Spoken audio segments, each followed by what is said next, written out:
시청자 여러분 안녕하십니까? 민선 8기 특집 대담 김성원입니다. 제가 나와 있는 이곳은 따오기 아동문화관인데요. 물왕저수지가 한눈에 내려다 보이는 이곳은 아동의 문화 감수성 증대와 문화활동 활성화를 위해 건립된 장소입니다. 오늘은 이곳에서 주인공 만나보도록 하겠습니다. 임병택 시흥시장 자리했습니다. 시장님 어서 오세요. 네, 환영합니다. 반갑습니다. 네. 반갑습니다, 시장님. 네. 따오기 아동문화관 네. 정말 좋은 전망만큼이나 명성이 자자합니다. 네. 시흥시의 대표적인 아동 친화 문화 공간으로 자리를 잡았는데요. 네. 이곳 시민들에게 어떤 의미가 있나요? 네, 우리 아동이 행복한 도시가 우리 부모님도 행복하고 우리 할아버지 할머니도 행복하고 모두가 행복한 도시가 되겠지요. 그래서 이곳에서 아동들이 꿈과 또 문화와 또 예술을 즐길 수 있는 공간으로 만들고 싶다라고 해서 만든 이제 거점 센터입니다. 네, 제가 오늘 질문할 게 참 많습니다. 자세한 이야기는 자리를 좀 옮겨서 나눠보도록 하겠습니다. 네. 함께 가실까요? 감사합니다. 그렇죠. 네. 모시겠습니다.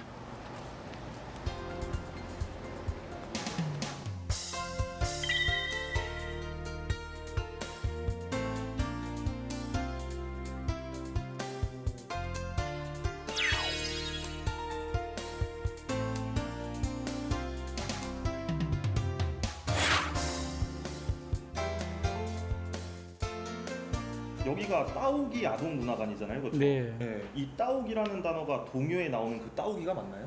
예, 맞습니다. 네. 여기가 예전에 하수 처리 시설이라고 들었는데 네. 이 자리를 어떻게 이런 장소로 만드실 생각을 하셨는지. 네, 일단 우리 따오기 동요 아마 우리 어른분들은 거의 다 아시죠? 보일 듯이 보일 듯이 잡힐 듯이 잡힐 듯이 아름다운 노랫말을 가지고 있는 동요잖아요. 그 노랫말을 작사하신 분이 한정동 선생님이십니다. 근데 그분이 우리 대한민국의 근현대사의 최초의 아동 문학가시거든요.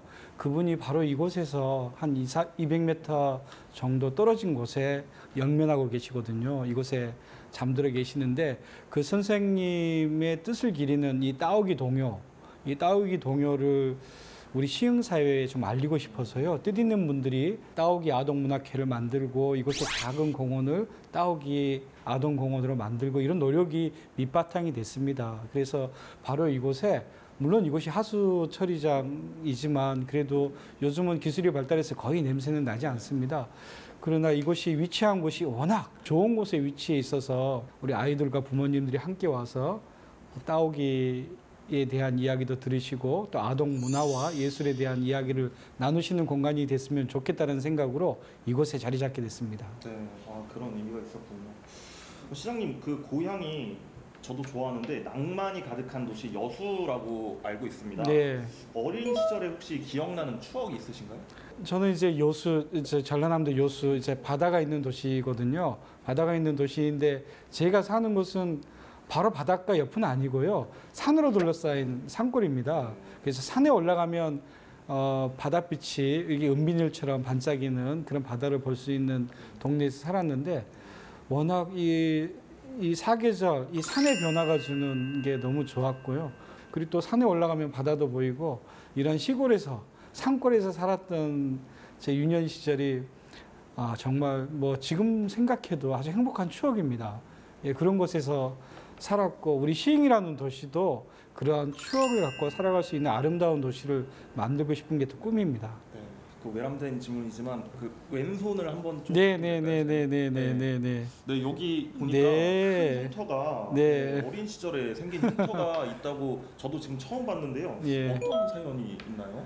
네, 이 흉터는 제 동생, 저에게 이제 남동생이 한 명이 있는데요. 이 자치기라고 아시죠? 자치기 이렇게 치고 하는 이걸 만들어주고 싶어서 제가 부모님 몰래 낫을 들고 산에 가서 이제 나무를 이렇게 치다가 어린 나이에 제 손을 침으로 인해서 너무 아팠고요. 예, 너무 아팠고 동생과 함께했던 추억이 있는 흉터여서 볼 때마다 동생 생각하는 저에게는 뭐 좋은 흔적입니다. 예.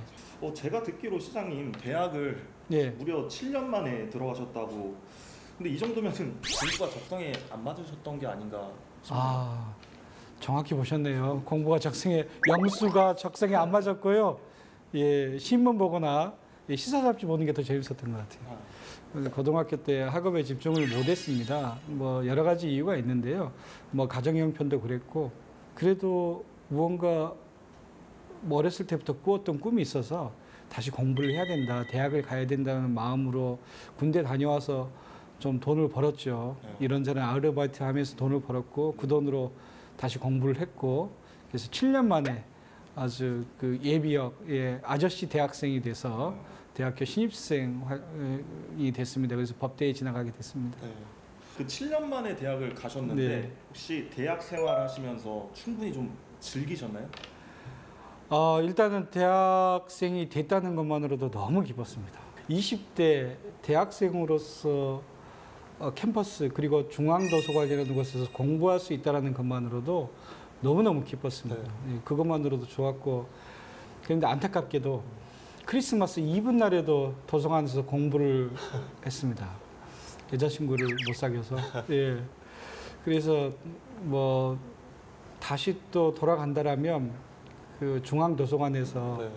정말 아침부터 저녁 늦게까지 책만 보는 그런 평온한 시절을 과연 내 인생에서 다시 찾을 수 있을까? 네, 그런 아련한 그리움이 있습니다. 네, 저는 그것만으로도 충분합니다. 행복한 대학 생활이었습니다. 네. 법학과를 졸업하셨죠? 네. 법조계가 그런데 아니고 이렇게 정치의 길로 들어서셨는데 혹시 영향을 준 인물이 있을까요?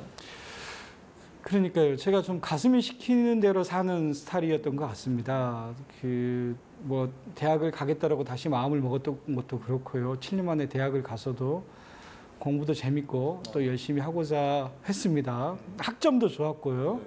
예, 그랬는데 대학을 다닐 때 이제 노무현 전 대통령님 아시죠? 노무현 대통령님과 관련된 팬클럽이 막 만들어질 즈음에 저분 좀 도와줘야 되겠다. 저분이 그래도 약자와 서민을 위해서 살아오신 또 정치를 하는 분인데 팬클럽 회원의 한 명으로 참여를 했는데 제가 창립 회원이기도 하고 또 초대 상근자이자 초대 사무국장을 하면서 학교를 휴학하고 전국에 노사모 만들러 다녔던 노사모 지부 결성하러 다녔던 일도 하고 그렇게 20대 생활을 재밌게 열정적으로 지냈죠. 저는 한 6개월이면 6개월만 딱 도와주고 다시 고시반으로 복귀하고 싶었는데 그 6개월이 20년이 넘었습니다. 아직 못 돌아가고 있습니다. 네, 그럼 시장님 가장 큰 영향을 준 인물이 노무현 전 대통령이라고 볼 수 있겠네요. 예, 그렇죠. 뭐 어떻게 보면 돈도 없고 백도 없고 또 완성되지 않았던 20대 청년이 노무현이라는 사람을 만나서 또 그분 응원을 하다 보니 이렇게 시장이라는 자리까지 오를 수 있게 했고 또 그분이 워낙 사람을 사랑하는 분이셨습니다. 그래서 또 그분처럼 사람을 사랑하는 정치를 해보고 싶다라는 꿈이 있지만 감히 근처에도 못 갈 정도지만 그래도 열심히 노력하고 있습니다. 시장님 그 법을 전공한 또 법학도로서 그 어린이를 위한 헌법책을 발간을 하셨더라고요. 예. 그 취지가 무엇이고 또 목적이 뭔지 예. 말씀해 주시죠. 저는 뭐 법학을 전공할 때 그리고 또 이제 사법시험을 준비할 때 헌법이라는 과목이 너무 좋았습니다. 헌법의 문장 하나하나가 또 품고 있는 뜻이 너무 좋은 거거든요. 인간의 존엄, 평등, 행복, 그리고 인간다운 생활 이러한 것들을 규정해 놓은 우리 대한민국을 구성하는 이제 중심법인데요. 가장 기본법인데 그곳에 나와 있는 가치와 철학이 곳곳에서 좀 그 실현됐으면 좋겠다는 생각을 일차적으로 가지고 있고요. 그곳에 정말로 인간이기 때문에 존중받아야 된다라는 이 말 한마디가 저에게는 너무나 큰 위로가 되고 힘이 되었거든요. 마찬가지로 누군가는 조금 어려운 환경에서 자라고 있는 아이일 수도 있고요. 아니면 뭐 배경이 다른 뭐 아이들이 있을 수가 있는데 그런 아이들이 인간의 존엄이라든지 평등이라든지 이런 가치를 알고 좀 성장한다라면 훨씬 더 의미 있지 않을까. 그리고 또 어떤 아이에게는 본인이 차별받지 않을 존재라는 거, 인간으로서의 존엄과 가치를 가지고 있다라는 거 가지고 자신에 대한 사랑, 을 가지고 자란다라면 훨씬 더 의미 있게 성장하지 않을까라는 생각이 있었습니다. 한 말씀 더 드리면 헌법의 주인은 국민이고 시민이기 때문에 헌법을 더 쉽게, 더 많이, 더 널리 알려야 된다는 그런 생각을 가지고 있습니다. 이것은 제가 평생을 두고 해 나갈 일이라고 저는 그렇게 생각합니다.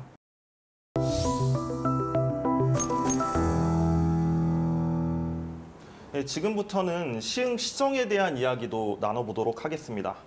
지난해 시흥시 과림동 일원이 3기 신도시로 지정이 됐어요. 그렇습니다. 어떤 밑그림 그리고 계신가요? 네, 그곳은 우리 대한민국의 수도권에 서남부권에 자리 잡을 최신도시란 말이에요. 그곳은 인구도 10만 명, 면적도 350만 평에 서울과의 인접성도 엄청 가깝죠. 네. 지리적 위치도 그렇고요. 그것은 정말로 대한민국의 정말 새로운 신성장 동력의 신도시가 되어야 되는데 그러기 위해서는 직지 군접을 넘어서서 도시 자체가 경쟁력 있는 곳이 되어야 됩니다. 좋은 기업, 미래 기술을 품은 기업들도 유치해서 기업과 함께 만들어지는 도시의 모델이어야 정말로 경쟁력 있는 신도시가 되지 않을까 싶고요.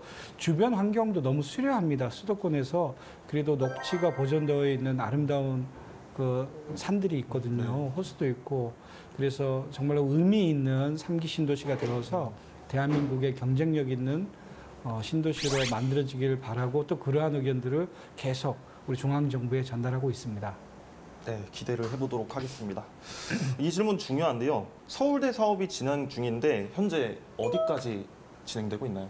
네, 실제로 시흥은 서울대와 한 운명 공동체입니다. 우리 시흥시는 우리 시흥시의 가장 중요한 옥토, 우리 105 신도시의 가장 중심 20만 평이 서울대 부지입니다. 그곳에 정말 다행히도 많은 분들이 노력해 주셔서 1단계 사업은 끝이 났습니다. 무인 유동체 연구단지는 조성이 됐거든요. 뭐 대우조선 해양 연구소 그리고 또 그 자율주행차 연구단지 그다음에 무인 유동체 연구단지라는 건물은 들어서 있고요. 그리고 또 우리 시흥시와의 교육협력센터까지도 들어섰습니다. 이제 1단계 사업은 끝났습니다. 근데 2단계 사업도 사실상 확정이 됐죠. 왜냐하면 800병상 규모의 서울대 병원이 그 설립이 확정이 되어서 예산까지 세워져서 지금 설계 중이고 착공을 앞두고 있습니다. 더불어서 서울대 치과병원도 아마 국내 최대 규모의 치과병원이 함께 들어서거든요. 그러면 많은 일자리도 창출되지만 서울대 병원이 미래병원이기 때문에 그리고 요즘처럼 보건력이 국력인 시대에 대학병원, 국립대 대학교 병원의 역할은 정말 더 중요해지거든요. 그 2단계 사업을 통해서 연관 사업들이 많이 함께 이루어질 거라고 저는 기대하고 있고요. 나머지 3단계 사업은 이번에 9월 1일 김동연 도지사님과 오세정 서울대 총장님과 저 임병택 시장이 함께 협약을 맺었습니다. 우리 경기도의 중심 바이오 헬스 클러스터를 우리 시흥, 서울대 중심으로 만들겠다는 협약을 맺었는데요. 이 3단계 사업을 통해서 이 20만 평의 서울대 사업을 완성시켜 낸다라면 그 서울대 시흥 캠퍼스는 단순히 우리 시흥시만의 캠퍼스가 아니라 대한민국의 진정한 미래 성장 동력이 될 거라고 저는 확신하거든요. 그래서 꼭 더 잘해야 됩니다. 경기도의 지원, 중앙정부의 지원도 절실합니다. 네. 그 민선 8기 비전과 핵심 정책으로 추진 중인 내용 중 하나가요. 교육도시 조성입니다. 어떤 것에 어떤 점에 초점을 맞추고 있는지 이 말씀도 좀 해주시죠. 교육 정말 중요하지 않습니까? 우리 시흥이라는 도시는 바다도 있고요, 호수도 있고요, 또 산업단지도 있고요, 서울대도 있고 한국공학대도 있고 아이들의 창의적 인재로 성장하기 위해서 좋은 그 자원들이 있고요. 그리고 또 역사적인 자원들도 많습니다. 300년이 넘은 역사성을 가진 호접볼이라는 넓은 농경지가 있고요. 광곡지, 연꽃밭, 그리고 또 환경교육의 성지로 앞으로 거듭나게 될 시화원, 그리고 객관생태공원도 있습니다. 이러한 모든 마을이 가지고 있는 교육적 요소들이 그 아이들이 영어 수학만 잘하는 아이가 아니라 정말로 창의적 인재로 성장할 수 있는 마을의 교육 자원들과 더불어서 전인적인 인재로 성장해 가길 바라는 마음에 우리 시흥시도 단지 아이들의 교육을 학교 안에만 맡겨두지 말고 그 학교 밖에서 아이들이 배울 수 있는 다양한 소재를 드리자라고 이제 각오를 하고 열심히 하고 있고요. 교육에 대한 질이 높아지면 결국은 삶의 질이 높아지고 도시의 가치가 높아지는 겁니다. 시민의 만족도가 높아지는 거지요. 그래서 우리 아이들을 위한 교육도 있지만 학생들을 위한 교육도 있지만 우리 시민분들을 위한 교육도 다양한 그것이 취미 교육이든 아니면 직업 교육이든 아니면 그분이 원하시는 또 다른 인생 이모작 교육이든 간에 그러한 평생 교육도 지원하는 도시가 되어서 명실상부한 수도권에 위치한 도시 중에 교육을 위해서 정말 노력하는 도시고 교육을 통해서 시민들이 행복한 성장을 이루는 도시가 되길 바라고 열심히 노력하고 있습니다. 네, 시흥시 아름다운 자연 경관과 함께하는 K 골든 코스트 사업 이것도 네. 주목할 만합니다. 프로젝트 이름이 날 좀 보소라서 또 한 번 더 보게 되는데요. 어떤 구체적인 계획 가지고 계신지 궁금합니다. 예, 제가 시장이 되기 전에도 그랬지만 시장이 되고 나서도 가장 안타까운 건 시흥이라는 도시가 너무너무 좋은 도시고 매력적인 도시인데 저평가되어 있는 건 사실입니다. 시흥이라는 도시에 대한 이미지가 워낙 급격하게 성장하는 도시이기 때문에 이미 20, 30년 전에 개발이 완성된 이웃 도시들에 비해서는 역동적으로 성장하는 도시입니다. 그래서 조금은 안정화되지 않는 불안정한 모습을 가지고 있는 것도 사실이거든요. 그렇기 때문에 기회가 있는 겁니다. 우리 시흥시 좀 봐주세요. 대한민국 수도권에 서울 가까운 곳에 인천공항 가까운 곳에 이렇게 넓은 땅을 좋은 땅을 가지고 있는 시흥시라는 곳이 있습니다. 이곳에 오셔서 투자하시고 이곳에 오셔서 사업을 하세요. 이곳에 오셔서 행복한 삶을 사세요라고 시흥을 알리기 위해서 선택한 단어가 K 골든코스트입니다. 지도를 놓고 보시면 아시겠지만 수도권에 이렇게 예쁜 해안선을 가지고 있는 도시는 없습니다. 인천과는 또 다릅니다. 그래서 이 해안선을 중심으로 해서 서울대 사업도 펼쳐지고 있고 시와호 일대의 거북선 프로젝트 다양한 2,000실 규모의 호텔 사업과 더불어 인공 서핑장 사업도 정말로 본격적으로 진행되고 있고요. 그리고 또 우리 오이도라는 예쁜 도시 어항 그리고 월고탕이라는 도시 우리 국가 어항도 지금 사업을 이루어지고 있습니다. 네. 이렇게 해서 시흥 바깥에 계신 분들에게 정말로 보석 같은 도시가 있답니다. 대한민국을 먹여 살릴 K 골든 코스트가 있는 도시입니다. 우리 시흥으로 오세요. 시흥 좀 봐주세요. 이런 프로젝트입니다. 꼭 성공시켜 내겠습니다. 네. 시흥시는 황금빛 바다, 또 푸른 녹지가 공존하는 도시로 갯골 생태공원이 있고요. 또 연꽃 테마파크, 소래산, 옥구공원 등 대표적인 관광지가 많습니다. 이 좋은 관광 자원 어떻게 보존하고 또 개발하실 예정인지 그 계획도 듣고 싶습니다. 네, 우리 대한민국을 놓고 보면 이러한 자연환경을 가지고 있는 도시, 우리 수도권이 아닌 비수도권에는 많이 있지요. 많이 있습니다. 그러나 이런 자원이 수도권에 있다는 것, 이건 정말 엄청난 가치가 있는 거죠. 그래서 저는 이렇게 표현을 합니다. 창문만 열면 1조짜리 센트럴파크가 곳곳에 있는 도시다. 그리고 녹색, 호족벌과 같은 연꽃 테마파크와 같은 이런 멋진 공원을 가진 도시 우리 시흥시밖에는 없을 거라고 저는 생각합니다. 정말로 갈수록 생태적 가치도 높아지고 경관도 수려한 갯골 생태공원은 한번 가보시면 깜짝깜짝 놀라십니다. 그래서 이러한 곳들이 우리 시흥시의 정말 중요한 경쟁력이고 주거단지와 이런 자연환경과 그다음에 우리 경제를 담당하는 우리 산업단지가 함께 어우러져서 상생하면서 공존하면서 이렇게 우리 시민들의 삶의 질을 높이는데 저는 큰 힘이 될 거라고 봅니다. 계속 그러한 장점들을 알려나가고 또 만들어 나갈 것입니다. 네. 다음 질문은 좀 어려운 질문 드리도록 하겠습니다. 그 교통 문제를 빼놓을 수 없는데요. 현재는 어떻게 변화되고 있는지 궁금합니다. 그렇습니다. 지금까지 시흥시가 저평가됐던 이유가 바로 이 대중교통이 어려워서 그랬거든요. 네. 그런데 당장 2025년 초가 되면 우리 목감동에서 우리 시청으로 오는 이 신안산선이 드디어 25년 초에 개통합니다. 그러면 시흥시청에서 여의도역까지 20분대에 우리가 가는 세상이 오는 거거든요. 그것만 해도 교통의 커다란 혁명인데 그만큼 또 중요한 노선이 월곶에서 우리 시흥시청을 거쳐서 강릉까지 가는 전철이 27년 개통될 예정입니다. 이 전철까지 개통이 되게 된다면 정말로 십자형 우리 전철 교통망이 완성되는 거거든요. 그때까지는 버스 노선은 계속 늘려나가고요. 네. 25년이 되고 나면 또 다른 교통에서의 변화가 있을 것이고 또 27년이 되고 나면 월판선이 또 개통되고 나면 또 다른 교통의 변화가 있을 겁니다. 그때까지만 조금만 함께 인내해 주시면 감사할 것 같습니다. 네, 다양한 이야기 나눠봤습니다. 이제 공통 질문 좀 드리도록 하겠습니다. 시장님 이름 세 글자 임병택으로 삼행시를 지어주시면 되는데요. 자신 있으신가요? 네, 자신 있습니다.